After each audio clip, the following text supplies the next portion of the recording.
అయింది. ఈ రోజు మార్నింగ్ బ్రేక్ఫాస్ట్ లోకి ఎన్ని వెరైటీస్ చేశానో చూడండి. ఇంకా మార్నింగ్ ఇంకా ఫ్రెష్ అప్ అయిపోయి పూజ అంతా చేసేసి బ్రేక్ఫాస్ట్ చేయడం అయితే స్టార్ట్ చేసేసాను. అత్తయ్య వాళ్ళు అయితే వస్తూ ఉన్నారనమాట.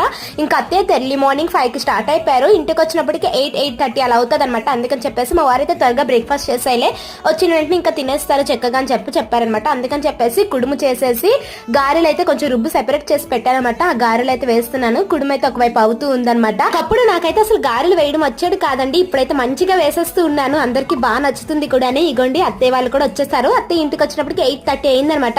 వచ్చిన వెంటనే ఇంకాసేపు అలా బ్రష్ చేసేసుకొని బ్రేక్ఫాస్ట్ చేసేసారు. తర్వాత అయితే గుమ్మడికాయ అప్పాలు అయితే వేయడం స్టార్ట్ చేశారండి. నేనైతే కాసేపు రెస్ట్ తీసేసుకోమన్నాను, కానీ అత్తయ్య అయితే మేమందరం తింటామని చెప్పేసి అప్పాలు అయితే వేశారు. మా వారికి అయితే చాలా చాలా ఇష్టం అండి. శ్రీకాకుళం సైడ్ పండుగలో ఎక్కువ చేస్తారు కదా, ఎక్కువగా మా వారికి ఇట్లాంటివంటి ఇష్టం అని చెప్పేసి వచ్చిన వెంటనే ఇంకా వేశారనమాట. అందరం కలిసి చక్కగా తిన్నాము. చాలా చాలా టేస్టీగా ఉన్నాయన్నమాట. వేడి వేడివి తింటే చాలా బాగుంటాయి. తల్లి ప్రేమ ఇంతే కదండి.